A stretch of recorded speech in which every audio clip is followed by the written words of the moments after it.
మనమందరం కూడి వచ్చి మన దేవుని ఆరాధించే సంఘంలో కూడా ఐక్యత అనేది మనకు చాలా అవసరమై ఉంటుంది. మనకు తెలుసు సంఘాలలో ఐక్యత లేకపోతే మరి ఈ సంఘము ఒకవైపున ఒక పార్టీ, ఇంకో వైపున ఇంకో పార్టీ, చెట్ల కింద ఇంకో పార్టీ, గుడి లోపల ఇంకో పార్టీ, ఆ విధంగా పెద్ద పెద్ద సంఘాలు నడవడం మనం చూస్తూ ఉంటున్నాం. ఎందుకంటే ఐక్యత అనేది లేదు. ఈ ఐక్యత మరి రావాలంటే మనం ఏం చేయాలా? ఆ ఐక్యత ఎందువల్ల లోపిస్తుంది? లోపించిన ఐక్యతను మనం ఏ విధంగా కాపాడుకోవాలా, దాన్ని సరిదిద్దుకోవాలా అనేదే ఈరోజు మనకి ఇవ్వబడిన టాపిక్ అన్నమాట. మరి ఈ మధ్య కాంపిటీషన్స్ జరుగుతున్నాయి. ఇప్పుడు అందరూ కాంపిటీషన్స్ ప్రిపేర్ అవుతున్నారు. మరి ప్రమోద్ లాంటి నిర్మల వీళ్ళందరూ కూడా కాంపిటీషన్స్, మన సండే స్కూల్ పిల్లలు కూడా చాలా మంది కాంపిటీషన్స్ వెళ్తున్నారు. వాళ్ళు చక్కని పేరు పెట్టినారు. దానికి ఏంటంటే inter denominational churches competition. Inter denominations ఎవరైనా కావచ్చు, అన్ని డినామినేషన్లలో ఉన్న బిడ్డలందరూ కూడా వచ్చి వాళ్ళు ఆ కాంపిటీషన్స్లో పాల్గొనాలి. తెలుగైనా పర్వాలేదు, ఇంగ్లీష్ అయినా పర్వాలేదు, ఇర్రెస్పెక్టివ్ ఆఫ్ లాంగ్వేజెస్, డినామినేషన్స్ వాళ్ళు వచ్చి అక్కడ పార్టిసిపేట్ చేయాలి. వాళ్ళ టాలెంట్స్ని ఇతరులతో పంచుకోవడం ద్వారా ఏమవుతుందనంటే మరి మనం కూడా ఇన్స్పైర్ అయిపోయి మన టాలెంట్స్, దేవుడు మనకి ఏవైతే టాలెంట్స్ ఇచ్చినాడో వాటన్నిటిని అభివృద్ధి పరచుకోవడానికి ఒక అవకాశంగా ఉంటుందనేసి వాళ్ళు సెయింట్ జాన్స్ ది బ్యాప్టిస్ట్ అనే వాళ్ళు చర్చ్ వాళ్ళు యూత్ పీరియడ్ మరి ఈ కాంపిటీషన్స్ నిర్వహిస్తుంటున్నారు. ఈరోజు మన సంఘంలో కూడా చాలా మంది వెళ్ళి దాంట్లో పార్టిసిపేట్ చేస్తూ ఉంటున్నారు. మరి అంత మాత్రమే కాకుండా మన సంఘంలో మనం అందరం విశ్వాస సూత్రం చెప్తా ఉంటాం కదా. ఆ విశ్వాస సూత్రంలో మనం ఒక సెంటెన్స్ చెప్తాం. ఏంటంటే సార్వత్రికంలో అపోస్తలికమైన ఒక్కటే పరిశుద్ధ సంఘంలో నేను నాటుతున్నాను. ఏదైనా కానివ్వండి, ఏ డినామినేషన్ అయినా కానివ్వండి, ఎక్కడ ఉన్నా కానివ్వండి, కానీ అదంతా ఒకటే పరిశుద్ధ సంఘం. మనం అందరము ఆరాధించేది ఎవరిని? యేసుక్రీస్తు ప్రభువును. మరి ఈ మధ్యనే మనం రిఫర్మేషన్ గురించి చదువుకున్నాము, ఆలోచించినాం కదా. ఆ రిఫర్మేషన్లో కూడా 5 పాయింట్స్ మార్టిన్ లూథర్ గారు చెప్తే అందులో ఒకటి ఏంటంటే క్రీస్తు మాత్రమే, క్రీస్తు యొక్క కృప మాత్రమే, క్రీస్తు యొక్క వాక్యం మాత్రమే, క్రీస్తు యొక్క ప్రేమ మాత్రమే. ఇలాంటివి 5 సూత్రాలు మార్టిన్ లూథర్ గారు చెప్పినట్లు మనం చూస్తాము. క్రీస్తు మాత్రమే. మనందరి యొక్క సెంట్రల్ పాయింట్ ఏంటంటే మనం ఏ చర్చ్కి వెళ్ళినా, ఏ డినామినేషన్కి వెళ్ళినా, ఏ పేరున్న సంఘానికి వెళ్ళినా, అది సిఎస్ఐ కావచ్చు, బ్యాప్టిస్ట్ కావచ్చు, మెథడిస్ట్ కావచ్చు, ఏదైనా కావచ్చు, మనం అందరం ఆరాధించే ఒకే ఒక దేవుడి. మన సెంట్రల్ పాయింట్ ఏంటంటే మన పరిశుద్ధమైన దేవుడు యేసుక్రీస్తు ప్రభువు అని మన విశ్వాస సూత్రం ద్వారా మనం ప్రతి ఆదివారం మనం దాన్ని ఒప్పుకుంటాం.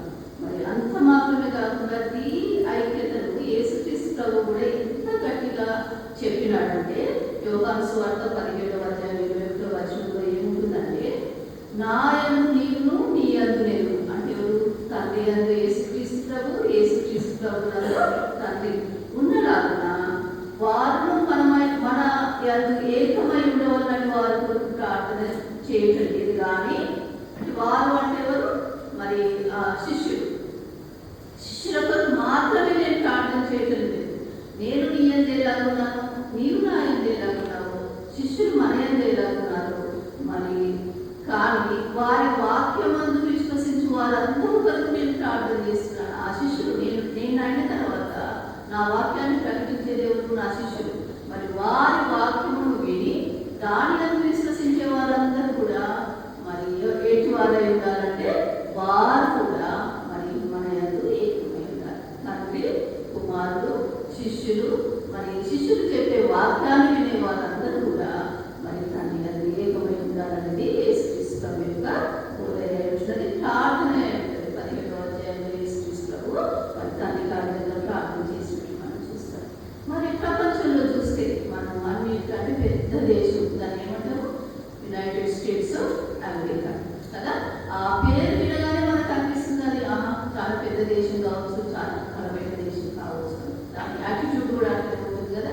ఎక్కడ ఎక్కడైనా చంపేపోవాలి, వాళ్ళతో మాట్లాడాలి, మరి వాళ్ళని పాసిఫై చేయాలి, అదంతా ఉంటుంది కదా. మరి అంత మాత్రమే కాకుండా యుఎన్ఓ, యునైటెడ్ నేషన్స్ ఆర్గనైజేషన్ ప్రపంచం అంతటా కూడా శాంతి ఆర్గనైజేషన్ అనే ఒక ఆర్గనైజేషన్ అది. అయితే ఈ యునైటెడ్ నేషన్స్ ఆఫ్ ఆర్గనైజేషన్ తర్వాత యునెప్ అనేది United nations of environment and pollution, environmental control of pollution, మరి యునెప్ అనేది ఉంటుంది అనమాట. వీళ్ళందరూ ఒక దగ్గర కూర్చొని ఒక దేశము ప్రపంచం అంతటి కంట్రోల్ చేయలేదు. పొల్యూషన్ ఫర్ ఎగ్జాంపుల్ మనం తీసుకున్నాం అనుకోండి, పొల్యూషన్ అంటే నీళ్ళ పొల్యూషన్, ఎయిర్ పొల్యూషన్ ఇదంతా ఉంటుంది. మరి ఒక్క దేశం ఇండియా మనం ఆ రెస్పాన్సిబిలిటీ తీసుకుంటే మరి సముద్రం అంతటా పొల్యూషన్ కాకుండా మనం ఒక ఇండియా కాపాడగలగాలి, కాపాడలేదు. మరి గాలిని పొల్యూట్ చేయకుండా ఉండాలి అని కొన్ని మనం నిర్ణయాలు తీసుకోవాలనుకుంటే మరి ఇండియా ఒకటి మాత్రం అది చేయలేదు. కాబట్టి ఏం చేసినట్టే ఒక యునైటెడ్ నేషన్స్ అని కొన్ని దేశాలన్నీ కలిసి ఒక పెద్ద గోల్ పెట్టుకుని ఇటువంటి అన్ని ఆర్గనైజేషన్స్ అన్ని నడిపిస్తున్నారు అనమాట. అంటే మనకి ఏమర్థమవుతుందనంటే ఈ యుఎస్ఏ యుఎన్ఓ కావచ్చు, యూనిసెఫ్ కావచ్చు, యునెస్కో కావచ్చు, యునెప్ కావచ్చు, ఇవన్నీ కూడా కొన్ని దేశాలు కలిస్తేనే కానీ ఒక పెద్ద గోల్ మనం రీచ్ అవ్వగలము అనేది ఒక సంగతి మనకు తెలియజేస్తుంది అనమాట. కాబట్టి వీటన్నిటిని బట్టి మనకి ఏమర్థమవుతుందంటే ఒక చిన్న పని చేయాలంటే ఒకరు సరిపోతుంది, ఇంకా కొంచెం పెద్ద పని చేయాలంటే ఇంకా కొంతమంది అవసరము. యేసుక్రీస్తు ప్రభు కూడా తన శిష్యులను పంపించినప్పుడు ఎప్పుడు ఒకరిని పంపలేదు. ఏ పనికి పోయినా వారిని ఇద్దరుగా చేసి పంపినాడు. తర్వాత శిష్యులను కూడా ఒక శిష్యుని ఏర్పరచుకోలేదు, 12 మంది శిష్యులను యేసుక్రీస్తు ప్రభు ఏర్పరచుకున్నాడు మనం చూస్తాం. తర్వాత 70 మంది, తర్వాత ఎంతో మంది విశ్వసించిన వారు కూడా మనం ఉన్నట్టు మనం చూస్తాం. అంటే ఒక్కరుగా చేయలేని పని మనం అందరం యునైటెడ్గా ఉంటే చేయగలం అనేది ప్రపంచం కూడా గుర్తించి అందుకనే ఈ యుఎన్ఓ, యూనిసెఫ్ ఇటువంటివన్నీ కూడా స్థాపించి అందరూ కలిసి దాని కొరకు ప్రయత్నం చేస్తున్నట్టు మనం గమనించగలం. ఈ మధ్యనే మనది అది ఇయర్ నాకు గుర్తులేదు, సిఎస్ఐ, సిఎన్ఐ, మార్కోమా ఇవన్నీ చర్చెస్ కూడా కలిపి ఏమైపోయిందంటే అవి ఏమైందంటే ఇప్పుడు మన చర్చెస్ ఏమంటారు, మన చర్చెస్ అందరినీ ఏమంటారు, మన చర్చెస్ ఇప్పుడు మనం సిఎస్ఐ, సిఎన్ఐ, మార్కోమా ఈ చర్చెస్ అన్ని కలిపి మనం ఒకే సంఘంగా ఏర్పడ్డాం. ఆ సంఘం పేరేంటి? సిసిఐ. రవీంద్ర గారు నాకు ఏమంటారు దాన్ని ఎన్సైక్లోపీడియా. నేను ఏదైనా నాకు కావాలి అని అంటే నేను వెతకాలి అంటే నాకు చాలా టైం అయిపోతుంది. కాబట్టి నేను ఉదయాన్నే లేచి నేను ఎప్పుడు ప్రసంగం చేసినా 6 గంటలకు నేను లేచి మరి రవీంద్ర గారికి నా ప్రసంగం అంతా చెప్పాలి. చెప్పిన తర్వాత దాంట్లో కరెక్షన్స్ ఉంటే దాంట్లో యాడ్ చేసుకోవాల్సిన ఏమని ఉంటే నాకు తెలియని ఏమని ఉంటే మరి వాళ్ళు చెప్పడం జరుగుతుంది అన్నమాట. CCI, community of churches of India. మనం అందరం ఇప్పుడు ఉన్నది యాక్చువల్లీ మనం సిఎస్ఐ అంటాం, ఎందుకంటే మనం సౌదర్న్ పార్ట్ ఆఫ్ ఇండియాలో ఉన్నాం కాబట్టి మనం సిఎస్ఐ అంటాం. కానీ చర్చెస్ విధంగా మనం చూస్తే we are not in CSI church, we are in CCI, community of churches of India. And not only CCI, ఇప్పుడు మార్కోమా కూడా మనతో కలిసి సిఎన్ఐ, సిఎస్ఐ కాక మార్కోమా కూడా మనతో కలిసి మనం సిసిఐగా ఏర్పడినాం అనమాట. ఇది సుగంధర్ బిషప్ గారు మరి ఉన్నప్పుడు ఆ విధంగా జరిగింది అనమాట. మరి కమ్యూనిటీ ఆఫ్ చర్చెస్ ఎందుకంటే ఈ విధంగా యునైటెడ్గా ఉండడం మనం అవసరం అనేది మన సంఘ పెద్దలు గమనించాం. కాబట్టి ఇటువంటి ఏర్పాట్లన్నీ, ఇటువంటి రిఫర్మేషన్స్ అన్ని వాళ్ళు చేయగలుగుతారు. మరి ఈ ఐక్యత గురించి చాలా మంచి వాక్యం మనకి ఈరోజు ఇవ్వబడింది. దావీదు మహారాజు రాసిన కీర్తన 133 మనం చదవగా విన్నాం కదా. ఇప్పుడు మరి దావీదు మహారాజు ఎంత చక్కగా ఐక్యత గురించి చెప్పినాడంటే ఆయన ఏమంటాడంటే సహోదరులు ఐక్యత కలిగి నివసించడం ఎంత మేలు, ఎంత మనోహరం. మేలని మనం చూడడానికి కూడా ఎక్కువ ఉంటుంది. సహోదరులు అందరూ ఐక్యత కలిగి ఒక దగ్గర ఒక ముగ్గురు అక్క చెల్లెలు కానీ ఒక ముగ్గురు నలుగురు అన్నదమ్ములు కానీ కూర్చొని మాట్లాడుకుంటున్నారు, చక్కగా ఉంటున్నారంటే అది చూడడానికి కూడా చాలా చక్కగా ఉంటుంది, చాలా ఐక్యత ఉంటుంది, చాలా సంతోషం అనిపిస్తుంది అనమాట. కాబట్టి అది ఎట్లుంటుందంటే అహరోను తల మీద పోయబడి గడ్డ మీదుగా పారి అంగీల అంచు వరకు దిగజారు పరిమళ తైలం వలె ఉంటుందన్నమాట. ఈ అహరోను తల మీద ఎందుకు మరి తైలం పోయబడింది అని మనం ఒక్కసారి జ్ఞాపకం చేసుకుంటే మరి మోషే నిర్గమకాండం 30వ అధ్యాయము 22-23 వచనాలలో ఏముంటుందంటే మరి అహరోనును అభిషేకించమని, అహరోనును ఆ రాజగుడిగా అభిషేకించమని యెహోవా దేవుడు మోషేకు ఆజ్ఞాపిస్తాడు. ఆ అభిషేకించడానికి ఒక పరిమళ తైలాన్ని మరి తయారు చేయమని చెప్తాడు అనమాట. మరి ఏమేమి కలపాలంటే అక్కడ గోపరసం it's self is a perfume. గోపరసం అనేది ఒక మంచి ఔషధ గుణములు కలిగిన తైలం. అందులో లవంగి పట్ట, నిమ్మగడ్డి, ఒలివ నూనె ఇవన్నీ కలిపేసి దాన్ని ఒక పరిమళ సంభారంగా చేయాలి. ఒక పరిమళ ద్రవ్యంగా దాన్ని తయారు చేసి తయారు చేసిన దాన్ని ఏం చేయమంటాడు, ఆ సాక్ష్యపు మందిరంలో అంతా చిలకరించి వాటన్నిటిని పరిశుద్ధపరిచి తర్వాత అహరోనును అతని కుమారులను కూడా ఇదే తైలంతో మరి అభిషేకించాలని చెప్తాడు అనమాట. అభిషేకించడం, ఎవరైనా అభిషేకించాలంటే ఏం చేస్తారో తన మీద మనకు తెలుసు. ఎవరైనా అభిషేకం చేసినప్పుడు మరి పొందినప్పుడు మీరు చూసినారో లేదు, మరి వాళ్ళు ఏం చేస్తారంటే ఈ తైలాన్ని వాళ్ళ తల మీద పోస్తారనమాట.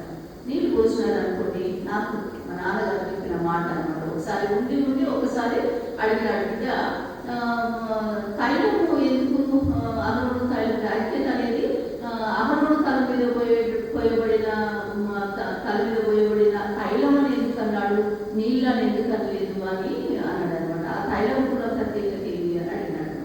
అప్పుడు నేను అంతటి గురించి ఆలోచించలేదు, నాకు తెలియదు నాన్న అన్నాడు.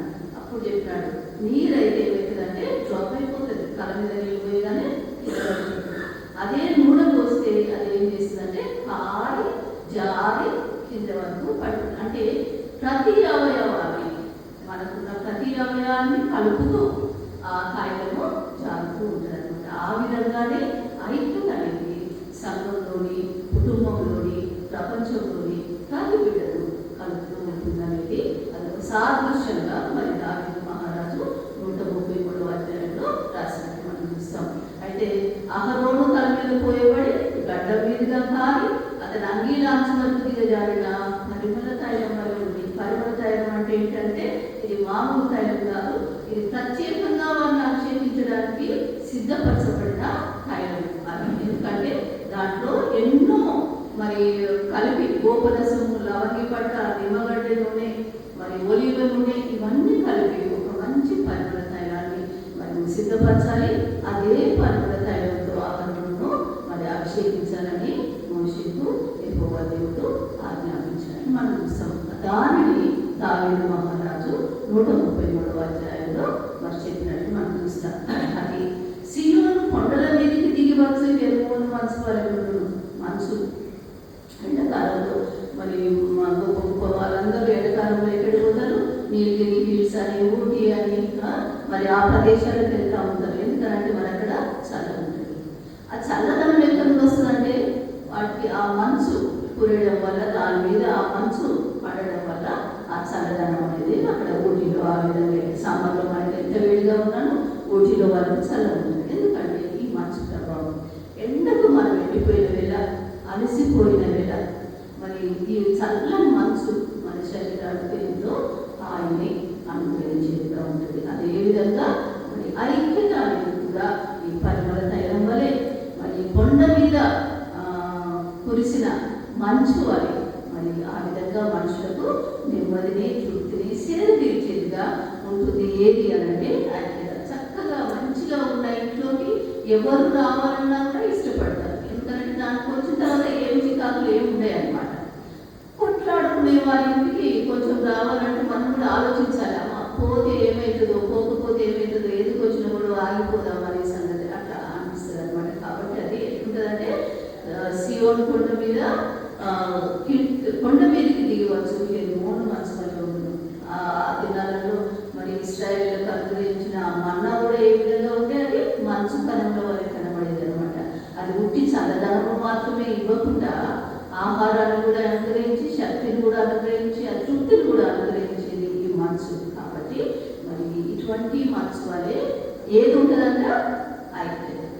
మరి ఐక్యత అనేది మరి ఏ విధంగా ఉంటుందంటే ఆ అభిషేకుడు, ఆ అహరోను పరిశుద్ధుని తల మీద పోయబడి శరీరం ఉంటే కాలిపోయిన పరిమళ తైలం వలన మరి ఎండలో మనకు మంచి సేదనిచ్చి మరి ఆకలిగా ఉన్నప్పుడు తృప్తిని అనుగ్రహించే ఆ మనసు కనుక వలన ఈ ఐక్యత అనేది ఉంటుందని దావీదు మహారాజు 103వ అధ్యాయంలో రాసినాడు. దాని తర్వాత మనం చూస్తే పాత నిబంధన పాటలు చూసుకుంటే మనం ఎహెజ్కేలు గ్రంథం మనం చూసినాం. ఎహెజ్కేలు గ్రంథము 37వ అధ్యాయం 1వ వచనంలో మనం చూస్తే, నేను ఆత్మవశుడనై ఉండగా యెహోవా నాకు ఇలా సెలవించిన. ఆత్మవశుడు అంటే ఈస్ నాట్ కాన్షియస్ లో ఉన్నప్పుడు కానీ, నిద్రపోతున్నప్పుడు కానీ మరి చెప్పిన మాటలు కాలేదు. ఇప్పుడు దేవుని ఆత్మ అతని మీద ఉన్నప్పుడు ఆయనకు చూపించిన ఒక దర్శనం, ఆయనకు చెప్పిన మాటలు అన్నమాట. ఇది గ్రంథము 37వ అధ్యాయము. మరి ఈరోజు మనం ఏం చదువుకున్నాం? 7వ వచనం చదువుకున్నాం, 15వ వచనం నుండి 23వ వచనం వరకు మనం చదువుకున్నాం. దాంట్లో వచ్చి ఏమని చెప్తారంటే హెచ్కేల్తో, మరి నువ్వు 2 తుణుకలు తీసుకో, 2 కట్టె తుణుకలు తీసుకో, ఒక దాని మీద యూదానియు మరి తక్కిన ఇశ్రాయేలుల పేరు రాయు అని. ఇంకొక తుణుక తీసుకో, మరి దాని మీద ఇశ్రాయేలుల పేరు రాయమని అంటాడు. యోసేపుదియు మరి తక్కిన ఇశ్రాయేలుల పేరు రాయమని చెప్తాడనమాట. అంటే 2 తుణుకలు కావడానికి, ఈ వేరువేరుగా ఈ పేరు రాయడానికి ఏంటి ఉద్దేశం అంటే, యూదా మరి యూదా ప్రదేశం అని తెలుసు కదా. యూదా బెత్లెహేమాను, యూదా ప్రధానులు ఎంత మాత్రము అల్పమైన దానం కాదు అనే సంగతి మనకు తెలుసు. ఈ యూదా ప్రదేశంలో బెత్లెహేం అనే ప్రదేశం కూడా ఉందన్నమాట. అదొక ప్రదేశం. అయితే మరి ఇశ్రాయేలీయులు ఎప్పుడైతే ఐగుప్తు నుండి బయటకు వెళ్ళి దేవుడు వారికి వాగ్దానం చేసిన ప్రదేశంలో మరి ప్రవేశించినారో, వాళ్ళు ఏ విధంగా మరి ఈ ప్రదేశాన్ని పంచుకున్నారు వారి మధ్యలో? ఎందుకంటే వాళ్ళు ఎన్ని గోత్రాలు ఉన్నాయి? యాకోబు కుమారులకు ఎంతమంది, ఎన్ని గోత్రాలుగా వాళ్ళు విభజింపబడినారంటే 12 గోత్రాలు. 12 మంది కుమారులు 12 గోత్రాలుగా వారు విభజింపబడినారు. మరి వాళ్ళు ఏ విధంగా ఈ భూమి నాది, ఆ భూమి మీద తూర్పున నీవు పడమట నీవు అని ఏ విధంగా డిసైడ్ చేసుకున్నారు? మరి వాళ్ళు మోషే, యెహోషువ వాళ్ళు ఉండేది. బట్ అయినా కూడా వాళ్ళు విననోళ్ళని జనాలని మనకు తెలుసు. మనలాగా ఏంటి, ఇశ్రాయేలు అంత తొందరగా వినే ప్రజలు కాదు. దేవుడు వచ్చి ప్రత్యేకంగా వారికి చెప్పినా కూడా వాళ్ళు వినరు. కాబట్టి వాళ్ళు ఏం చేసిందంటే చీట్లు ఒడ్లో వేయడం కానీ నిర్ణయం ఏమిటి? యెహోవాది. కాబట్టి వాళ్ళు ఏం చేసినారంటే చీట్లు వేసుకున్నారు. చీట్లు వేసుకొని ఏ ప్రదేశము ఎవరు పోవాలని నిర్ణయించుకొని ఆ విధంగా మోషే అహరోనుల చేత నడిపింపబడి వారు ఆ ప్రదేశాలను మరి ఆక్యుపై చేసుకున్నట్లు మనకు హిస్టరీలో మనకు తెలుస్తుంది. మరి అట్లా వాళ్ళు చేసుకున్నప్పుడు ఈ యూదా వారికి బెన్యామీనులకు ప్రక్క ప్రదేశం వచ్చిందనమాట. వాళ్ళు చీట్లు వేసుకున్నప్పుడు యూదా వారితో పాటు వారి ప్రక్కలో బెన్యామీనులు కూడా వచ్చింది. అందుకని ఏమని చెప్తారంటే, యూదా వారిని తక్కిన ఇశ్రాయేలు వారిని పేరు రాయమని ఒక తుణుక మీద రాయమని చెప్తారు. 2వ తుణుక మీద యోసేపు మరియు తక్కిన ఇశ్రాయేలు వారిని యోసేపు చెప్తా ఉంటాడు కదా. దేవుడు వారి తండ్రి ఏమని ఆశీర్వదించినప్పుడు మరి ఆదికాండం 48వ అధ్యాయంలో నేను నీకు 2 భాగాలు ఇస్తానని చెప్తాడు. ఎఫ్రాయిముకు ఒక భాగము, మనష్షేకు ఒక భాగం. తక్కిన కుమారులకు అందరికీ ఒక భాగం ఇస్తే మరి యోసేపు గారికి 2 భాగాలుగా ఇద్దరికి స్వాస్థ్యం ఇస్తాను, 2 భాగాలు ఇస్తానని మరి వారి తండ్రి చెప్పినప్పుడు నాకు నవ్వు వస్తుంది అక్కడ చూస్తే. ఎందుకంటే ఆ దినాలలో యాకోబు గారికి ఉన్న ఆస్తి ఏమిటి? ఆయననే కుమారుల దగ్గరికి వచ్చింది కదా, కుమారులందరినీ తీసుకొని వచ్చింది. ఆయనకు తనది సొంతది అనేది ఏం లేదు అక్కడ. యాక్చువల్గా ఆయన కంటే యోసేపే ధనవంతుడు ఆ పరిస్థితిలో చూస్తే. ఎందుకంటే తండ్రి కుమారుల దగ్గర ఉన్నాడు కానీ కుమారుడు తండ్రి దగ్గర లేడు. ఆయన ఐగుప్తుకి ఎందుకు వెళ్ళాడు? యోసేపు అక్కడ ఉన్నాడు కాబట్టి అక్కడికి యాకోబు వెళ్ళినట్టు మనం చూస్తాం. మరి ఆయనకు ఏమున్నదని మరి నేను నీకు 2 భాగాలు నా స్వాస్థ్యంలో నుండి 2 భాగాలు ఇస్తానని చెప్పినాడు. కానీ మరి ఇక్కడ దేవుడు అంటే ఆయన విశ్వాసం మనకు అక్కడ కనిపిస్తుంది అనమాట. ఎట్లంటే దేవుడు తప్పకుండా వాగ్దాన దేశానికి మిమ్మల్ని తీసుకొని పోతాడు. తీసుకొని పెట్టిన తర్వాత మీ కుటుంబానికి 2 భాగాలుగా నీకు వస్తుందని ఆ దినాలలో మరి యోసేపు యాకోబు గారు ఆ విధంగా యోసేపు దీవించినట్టు. అందువలన ఎఫ్రాయిము అందులో కూడా మనం చూస్తాం. ఎఫ్రాయిము మనష్షే పెద్దవాడు, ఎఫ్రాయిము చిన్నవాడు. మరి యోసేపు వాళ్ళిద్దరిని పట్టుకొని పోయినప్పుడు తన కుడి చేతి ఎవరి మీద పెట్టాడు? ఎఫ్రాయిము మీద పెట్టాడు. మనష్షే మీద పెట్టాడు. మనష్షే పెద్దవాడు కానీ ఆయన మీద పెట్టాడు. తండ్రి ఈయన ఇక్కడ పెద్దవాడు అని చెప్తే అది నాకు తెలుసు. ఆయన కూడా వంశం వేశాం కానీ ఆయన కంటే పెద్దవాడు అని ఆయన ఎక్కువగా ఎఫ్రాయిం ఎక్కువగా ఆశీర్వదించినట్టు మనం చూస్తాం. అదేవిధంగా అదే మనకి ఇక్కడ కనిపిస్తుంది. మరి యోసేపు మరియు ఎఫ్రాయిం మరియు తక్కిన ఇశ్రాయేలు మరియు అని రెండు గోత్రులుగా తీసుకొని ఏం చేయాలని నువ్వు నీ చేతిలో పట్టుకుంటే అది ఒకటి ఎదుగుగా మారుతుంది. అది తప్పకని తప్పకుండా జనందరూ వచ్చి నువ్వు ఎందుకు ఈ రెండింటి మీద అయిపోయింది ప్రశ్న ఎందుకు, మరి వీటిని ఒకటిగా పట్టుకున్నావు ఎందుకు, ఒకటిగా చేసినావు ఎందుకు అని జనులు నేను అడిగినప్పుడు నువ్వు ఏం చెప్పాలంటే ఇది ఎక్కువ చేయబోయే పని. మీరు రెండు రాజ్యాలుగా ఉన్నారు, రెండు జనాంగాలుగా విడిపోయినారు. దేవుడు మిమ్మల్ని ఒకటే జనాంగంగా ఐగుప్తు నుండి ఆ బానిసత్వం నుండి తీసుకుని వస్తే మీరేం చేసినారు, రెండు భాగాలుగా విడిపోయినారు. మరి ఎందుకు విడిపోవాల్సి వచ్చింది, మరి రెండు భాగాలుగా ఎందుకు విడిపోవాల్సి వచ్చింది ఇశ్రాయేలు అనేది మనం కొంచెం ఆలోచిస్తాం. ఎందుకంటే పెద్దగా అయిపోతుంది నా ప్రసంగము, అందుకని కొంచెం షార్ట్ కట్ చేయాలంటే మరి మొదటి రాజులు తీసుకోండి, అందరూ కొంచెం ఒకసారి బయట తిప్పండి. మొదటి రాజులు 11వ అధ్యాయము.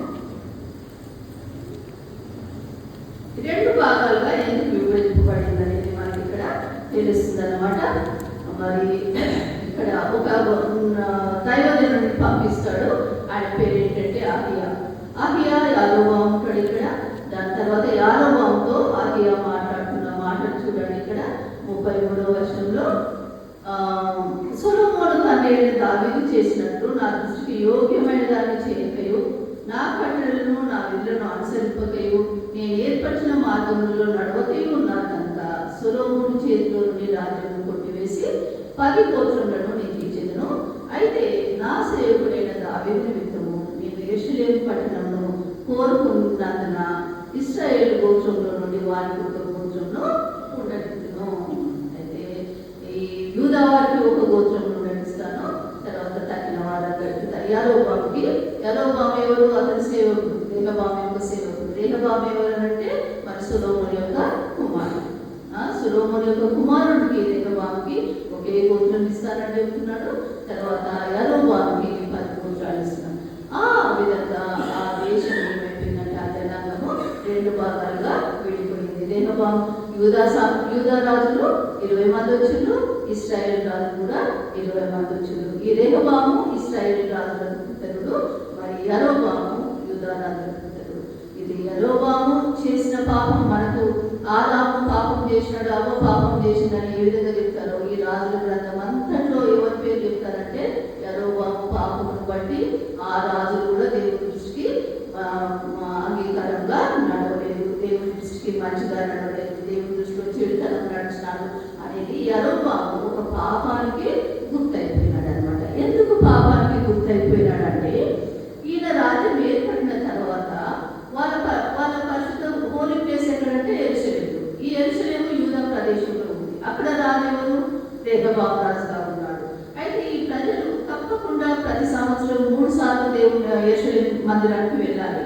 వారు వెళ్తూ వస్తున్నప్పుడు ఎప్పుడైనా ఇక్కడ కష్టం అనిపిస్తే ఏం చేస్తారు, వాళ్ళు అక్కడ పోయి ఆ రాజును వారికి రాజుగా చేసుకునే అవకాశం ఉంటుంది. కాబట్టి యరొబాము ఏం చేస్తాడంటే 2 భాగాలను చేపించి మరి రెండింటిని అక్కడ పెట్టి ఇవే గుర్తుల నుండి ఇక్కడికి తీసుకొని వచ్చిన మరి దేవతలు అని చెప్పి మీరు యెరూషలేముకు వెళ్ళొద్దు, మీరు ఇక్కడే ఉండి ఈ దేవతలను పూజించాలని ఆయన మొదలుపెట్టినాడు. కాబట్టి ఆ ఇశ్రాయేలు రాజులందరూ కూడా చాలా మంది యెహోవా దేవునికి అయిష్టంగా ఉండినారు. అందువల్ల మరి దేవుడి తలంపులు ఏంటో మనకు తెలియదు. కానీ మళ్ళీ ఇంకేమంటాడంటే ఇది ఈ విధంగా చేస్తాను కానీ సొలొమోను పీరియడ్లో దిగను, నేను సొలొమోను చెయ్యను, అతని కుమారుని కాలంలో ఇది జరుగుతుంది. తప్పు చేసింది ఎవరు, సొలొమోను ఎందుకు చేసినాడు, మరి ఏం తప్పు చేసినాడంటే జనులు నన్ను విడిచిపెట్టి అస్తారోతు అను సిదోనీయుల దేవతను, కెమోషు అను మోయాబీల దేవతను, మిల్కోము అను అమ్మోనీయుల దేవతలకు మొక్కి సొలొమోను తండ్రి దావీదు చేసినట్లు నా దృష్టికి యోగ్యమైన దాన్ని చేయకయు, నా కట్టడలను నా విధులను అనుసరింపకయు, నేను ఏర్పరిచిన మార్గంలో నడవకయు ఉన్నారు కనుక సొలొమోను చేతి నుండి రాజును కొట్టివేసి 10 గోత్రములను నీకు ఇచ్చెదను. అయితే నా సేవకుడైన దావీదు నిమిత్తము నేను యెరూషలేము పట్టణంలో కోరుకున్నందున ఇశ్రాయేలు గోత్రంలో నుండి వారికి ఒక గోత్రంను ఉండనిత్తును అని చెప్తాడు. అయితే ఏమంటాడంటే ఇంకా అయితే అతని కుమారు చేతిలో నుండి రాజ్యంలో తీసివేసి అందులో నుండి మీకు 10 గోత్రములు. సొలొమోను రాజు ఉన్నంత కాలం కూడా మరి దేవుడు ఆ విధంగా చేయలేదు. చేసినది ఎవరు? తప్పు చేసినది ఎవరు? సొలొమోను రాజు. ఈ దేవతలకు పూజించింది ఎవరు? సొలొమోను రాజు. కానీ పనిష్మెంట్ ఎవరికి వచ్చింది? కుమారుడైన రెహబాముకు వచ్చింది. తల్లిదండ్రులకి ఇది ఒక గొప్ప ఏమంటారు దీన్ని ఒక ఇది మనం అందరం జ్ఞాపకం పెట్టుకోవాలి, మన హృదయాల్లో ఉంచుకోవాలి. మనం ఏదో తప్పు చేసినాం, మళ్ళీ రిపెంట్ అయితే మనం ఏదో చచ్చిపోతాం, దీంతో అయిపోతుంది కాదు. తల్లిదండ్రుల యొక్క తప్పిదాలు ఎవరి మీదకి వస్తాయంట? కుమారుల మీదకి. మనకు ఒక హెచ్చరిక, ఇది ఒక అడ్వైస్, దేవుడు ఇచ్చే మంచి అడ్వైస్ ఏంటంటే మనం చేసే ప్రతి ఒక్క పని అది ఒకటి న్యాయ సింహాసనం మీద నిలబడి ఉంటుంది. ఎప్పుడు నిలబడాలి మనం ఒకటి అది జ్ఞాపకం పెట్టుకోవాలి. రెండవది ఏంటంటే అది మంచిదైనను చెడ్డదైనను దాని ప్రభావము మరి కుటుంబాల మీద ఉంటుందన్న సంగతి కూడా మనం జ్ఞాపకం పెట్టుకోవాలి. కాబట్టి తల్లిదండ్రులైన వారు అజాగ్రత్త లైట్గా తీసుకోవడము, మారల్ లైఫ్ లేకపోవడము, దేవుడు అంటే భయం లేకపోవడము, ఇటువంటి పనులు చేసినప్పుడు దాని యొక్క ప్రభావము పిల్లల మీద అది శాపమే కానీ దేవుడే కానీ పిల్లలకు కూడా వర్తిస్తుందన్న సంగతి మనం జ్ఞాపకం పెట్టుకొని బహు జాగ్రత్తగా నివసించాలని, జీవించాలని దేవుడు ఈ విధంగా మనకు హెచ్చరిక చేస్తూ ఉన్నాడు. మనం దీన్ని చూసుకోవాలి. దాని తర్వాత దాన్ని ఏకంగా చేస్తానని చెప్తాడు దేవుడు. ఏకంగా అయిపోయినాక దేవుడు దాన్ని దీవిస్తానంటాడు. ఏమని చెప్తాడంటే దాన్ని ఏ విధంగా దీవిస్తాడంట? వారికి మీదట ఎన్నటికీ 2 జనములుగా ఉండరు. ఇంకేం చేస్తారంటే వాళ్ళు 22-23 వచనం 37వ అధ్యాయంలో తమను అపవిత్రపరచుకొనరు. దేవుడు ముందు చెప్పేస్తున్నాడు. పాపములు చేయకుండా రక్షించి వారిని పవిత్రపరచెదను. వారు నా జనులు, నేను వారి దేవుడనై ఉండును. ఎప్పుడు అంటే వారికి మీద ఎప్పుడు కూడా 2 జనములుగా ఉండగా ఒకే జనంగా ఎప్పుడైతే ఐక్యతను నివసిస్తారో వాళ్ళు ఈ విధంగా దీవించబడతారన్న సంగతి మరి పాత నిబంధన పాఠం ద్వారా దేవుడు మనకు చెప్తూ ఉన్నాడు. మరి అపోస్తలుడైన పౌలు కొరింథీయులకు రాసిన పత్రికలు కూడా మరి ఆ విధంగా చెప్తాడు. పౌలు స్థాపించినాడు కదా చాలా సంఘాలు, మరి పౌలు స్థాపించినట్లు మనం చూస్తాం. ఈ కొరింథీ సంఘం కూడా పౌలు చేత స్థాపింపబడింది. స్థాపింపబడిన తర్వాత ఆ దినాలలో ప్రయాణం చేయడం చాలా కష్టం కదా. మరి ఎన్నో సంఘాలు స్థాపించి ప్రతి దాని దగ్గరికి 2 సార్లు 3 సార్లు 4 సార్లు అంటే పోవడం పౌలు గారికి కుదరలేదు. అప్పుడు ఏం చేసినాడంటే వాళ్ళకి పత్రికలు రాసి వాళ్ళకి ఏమైతే అడ్వైస్ చేయాలనుకున్నాడో ఆ పత్రికల ద్వారా వాళ్ళకి పంపించినాడు. కొరింథీ మొదటి కొరింథీ, 2 కొరింథీ అంటే కొరింథీలో 2 లేవు, కొరింథీ పట్టణం ఒకటే. కానీ ఆయన రాసిన పత్రిక మొదటి, ఆయన రాసిన పత్రిక రెండవది, కొన్ని 3, 4 కూడా ఆ విధంగా ఉన్నాయన్నమాట. ఇది పత్రిక నంబర్లు. అయితే మరి కొరింథీ కూడా చాలా సంఘం స్థాపించిన తర్వాత ఎన్నో వాళ్ళకు మరి డిఫరెంట్ విపరీతమైన సిద్ధాంతాలు, అలవాట్లు, పాపాలు, విభేదాలు, చీలికలు ఆ సంఘంలో ఏర్పడ్డాయి. అయితే వీటన్నింటినీ ఏ విధంగా చక్కదిద్దాలి? తను పోలేడు, కొన్నిసార్లు బలహీనత, కొన్నిసార్లు దూరం, కొన్నిసార్లు ఎన్నో ప్రాబ్లమ్స్ ఉన్నాయి. ఏ విధంగా వీటన్నింటినీ చక్కబెట్టాలంటే తాను ఒక పత్రిక రాసి పంపించినాడు. అదే పత్రిక ఈ కొరింథీ పత్రిక.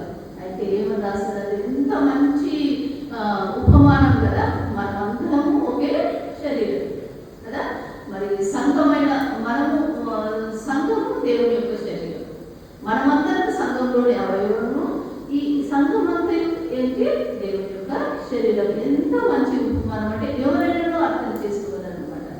ఏమంటాడు? అది చిన్న అవయవమైనా సరే, పెద్ద అవయవమైనా సరే, ఏ అవయవం యొక్క ప్రాధాన్యత, ఇంపార్టెన్స్ ఆ అవయవం కలిగి ఉన్నట్లు మనం కూడా సంఘంలో ఎవరమైనా సరే దేవుడి దృష్టిలో మనమందరం ఒక అవయవం.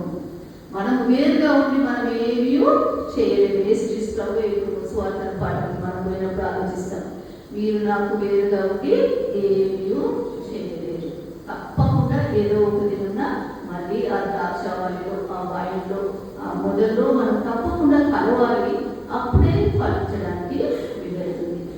ఏ కారణం చేతనైనా నువ్వు సంఘం నుండి వేరైపోయినా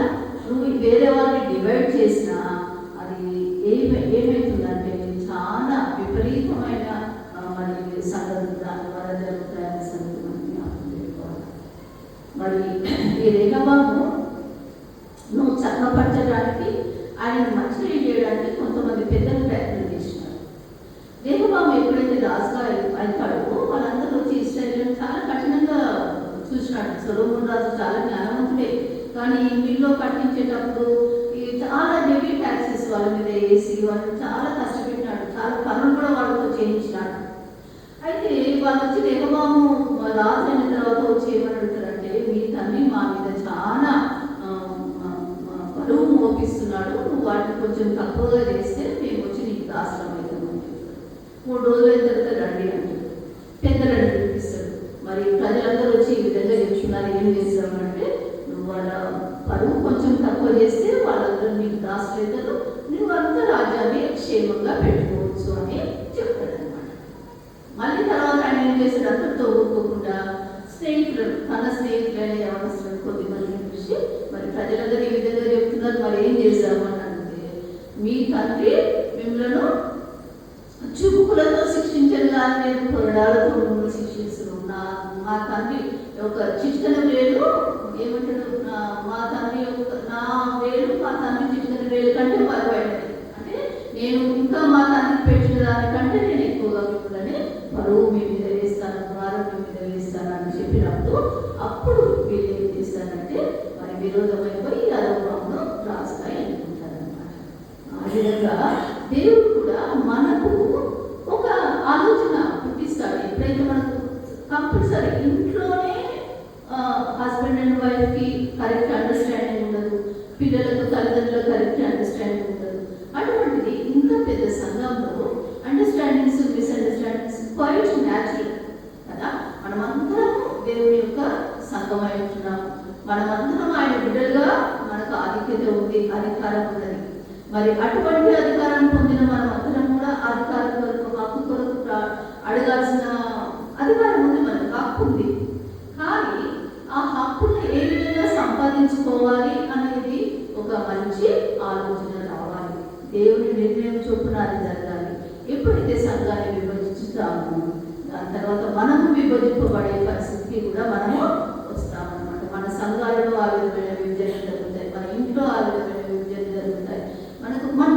దాని ఎఫెక్ట్ మనం చూస్తూ ఉంటాం, మన జీవితాల్లో కూడా మనం చూస్తూ ఉంటాం. కాబట్టి ఆ విధంగా మరి సంఘాలలో విభేదాలు తేవడానికి ఎవరు కూడా ప్రయత్నం చేయకుండా ఉండడం దేవుడికి ఇష్టపడడం మనం చూసుకుని జ్ఞాపకం తీసుకోవాలి.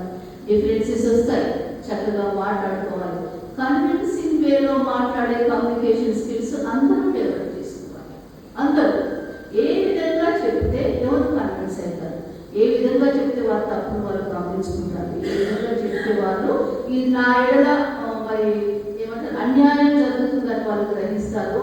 ఆ విధంగా చెప్పుకొని మరి ఆ విధంగా జీవించాల్సిన, కలిసిపోవాల్సి, ఐక్యంగా జీవించాల్సిన అవసరము సంఘంగా మనందరికీ ఉన్నదని దేవుడు ఏమంటాడు, ఒక చిన్న అవయవం, ఒక చిన్న చిక్కన వేలు మనకు దగ్గర మన శరీరం అంతా ప్లేస్ ఉంది కదా. మరి ఆ విధంగానే మనం కూడా ఎవరమైనా ఒకరిని బాధితే ప్రతి ఒక్కరు ఇటువంటి అన్ని ఏ విధంగా మనం తగ్గించుకోవాలంటే ప్రతి ఒక్కరూ ఇతరులను తనకంటే యోగ్యులుగా ఎంచుకోలేదు. మనకు జస్ట్ ఆపోజిట్ ఉంటారు అన్నమాట. అంతా నాకే తెలుసు, నేనే మంచి, తగిన వాళ్ళంతా పాపలేదు, తగిన వాళ్ళకి ఏం తెలియదు, వాళ్ళు తినేట మాట్లాడతారు, వాళ్ళంతా ఏదో ప్రసంగం చేస్తారు కానీ వాళ్ళు ఏం మంచులు కాదు, వాళ్ళు చేసేదంతా తప్పే, ఏం కరెక్ట్ చేస్తారు. ఇటువంటి అహం ఇగో ఎవరు ఎప్పుడైతే మనుషుల్లో వస్తుందో అదే విభేదాలకు కారణమవుతుంది. పెద్ద పెద్ద సంఘాలలో కూడా సేమ్ వస్తుంది, సేమ్ ప్రాబ్లం. పెద్ద ఫ్యామిలీస్లో కూడా సేమ్ ప్రాబ్లం. ఈ ఈగో అనేది ఈ విధంగా హర్ట్ చేసి మరి సంఘాలను మరి కుటుంబాలను వేరుపరచడం మనం చూస్తాం. మరి అదేవిధంగా యేసుక్రీస్తు చెప్పిన మరి ఆ బోధన మనం చూస్తేనైతే అది ఇంకా చాలా అప్రోప్రియేట్. ఎందుకంటే దేవుని యొక్క ఏమంటారు జ్ఞానాన్ని మనం ఈ విధంగా చూడవచ్చు. ఏమంటాడంటే ఆయన, నేను నిజమైన ద్రాక్షవల్లిని, నా తండ్రి వ్యవసాయకుడు, మీరు తీగలు. మనమందరము ఆ ద్రాక్షవల్లి యొక్క తీగలు. అయితే ఆ తీగలని ద్రాక్షవల్లిని రెండింటిని కాపాడేదేవరు, రెండింటిని ప్రూనింగ్ చేసేదేవరు, రెండింటిని డ్రెస్సింగ్ చేసేదేవరు అంటే తండ్రి అయిన దేవుడు.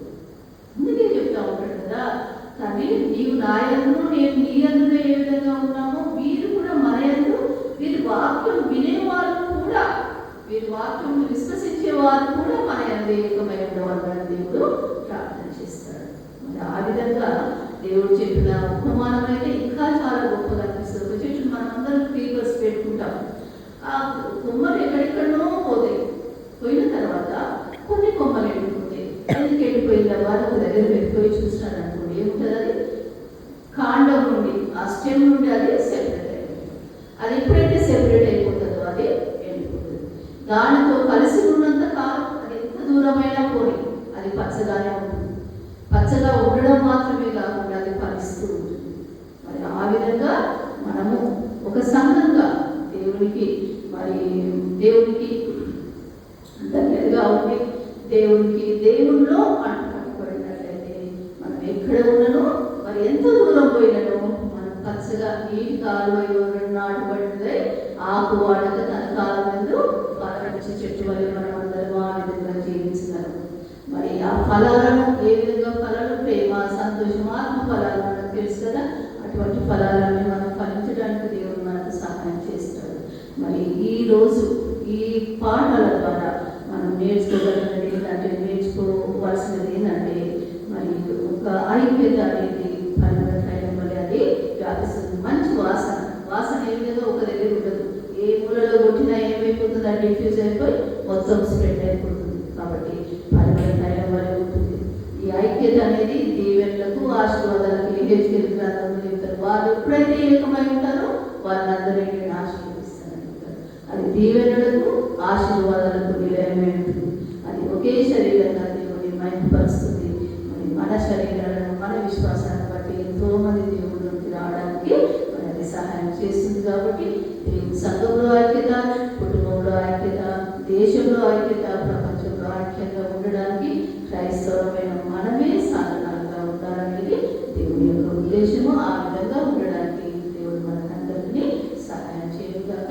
మరి మీకందరికీ మరి దేవుని నామం పేరిట మీకు అందరికీ శుభములు దయచేస్తూ దేవుడు అనుగ్రహించే ఐక్యతను మనం అందరం పొందుకొని దేవుని యొక్క దీవెనలు పొందుకొని మరి జీవించడానికి దేవుడు మనకందరినీ సహాయం చేయగలగాలి. Thank you all very much. మరి ఆయన నడిపిస్తున్న